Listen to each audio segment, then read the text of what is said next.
ఈరోజు మనము డ్రోన్ ద్వారా వ్యవసాయం మందులు స్ప్రేయింగ్ డ్రోన్తో రోజు మనము ఒక రైతు దగ్గరికి అయితే వచ్చామో. ఇదైతే డ్రోన్ అండి. చూడండి, కిరణ్ అనే వ్యక్తి రామకుప్పం మండలం బిరగండ్లపల్లి దగ్గర వ్యవసాయదారులు అందరికీ ఉపయోగకరంగా మందులు స్ప్రే చేస్తూ ఉంటారు. రైతుని అడిగి మనము దీనిపైన వివరాలు అనేది తెలుసుకుందాం. రోజు మనము ఈ డ్రోన్ వ్యవసాయం గురించి తెలుసుకోవడానికి వచ్చాము.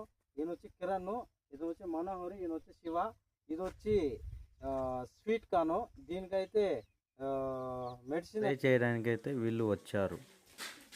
ఇప్పుడు మనోహర్ని అడిగి, ఈయన వచ్చి మనోహర్ రైతు, ఈయన అడిగి డ్రోన్ యొక్క ఉపయోగాలు, ఇది ఏ విధంగా పనిచేస్తుంది అనేసి తెలుసుకుందాము.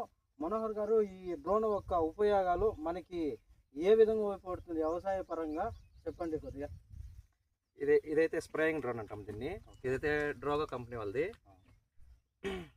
దీంట్లో అయితే మనం పంటలకు కావాల్సినటువంటి మనం పెస్టిసైడ్స్ కానీ ఫంగిసైడ్స్ కానీ ఇంకేదైనా ఫర్టిలైజర్, మైక్రో ఫర్టిలైజర్స్ కానీ స్ప్రే చేసుకోవచ్చు. ఇదైతే మనకి తక్కువ సమయంలో ఎక్కువ స్ప్రే చేస్తుంది. అంతేకాకుండా డోసేజ్ కూడా మనకి ఎక్కువగా, అంటే తుంపర అయితే మనకు అలాగే ఆకు మీద అయితే కారకుండా కూర్చుంటుంది. కాబట్టి మనకు రిజల్ట్ అనేవి చాలా బాగుంటుంది. మనకు ఒక ఎకరాకి అయితే 10 నిమిషాల్లోనే స్ప్రే చేసుకునేవచ్చు. వర్షాకాలం అయితే మనకు టైం సేవ్ కావడంతో పాటు మనకి పనితనం అనేది ఎక్కువ ఉంటుంది. ఇంకా మనకు కావాలంటే మామూలుగా అయితే మాన్యువల్ స్ప్రేయర్స్ కానీ పవర్ స్ప్రేయర్స్ కానీ మనకైతే హెల్త్ ఇష్యూస్ వచ్చే అవకాశం కానీ ఎక్కువ ఉంటుంది. ఇప్పుడు రాకపోయినా కానీ లాంగ్ టైంలో మనకి హెల్త్ ఇష్యూస్ ఉంటాయి. కాబట్టి మనం డ్రోన్లో స్ప్రే చేసుకుంటే మనకి హెల్త్ ఇష్యూస్ కూడా తగ్గుతాయి. ఇంకా మనకి పని భారం కూడా తగ్గుతుంది. ఇదైతే ఇప్పుడైతే 10 లీటర్స్ పడుతుంది ట్యాంక్ కెపాసిటీ. 10 లీటర్స్ ట్యాంక్ ద్వారా మనం ఒక ఎకరాకి స్ప్రే చేసుకోవచ్చు. 400 నుంచి 500 రూపీస్ ఛార్జ్ చేస్తున్నారు. చాలా ఉపయోగకరంగానే ఉంది. ఒక ఎకరాకి అయితే ఒక ట్యాంక్ అయితే 500 ఛార్జ్ చేస్తున్నారు. 400 to 500 డిస్టెన్స్ బట్టి, మెయింటెనెన్స్ బట్టి.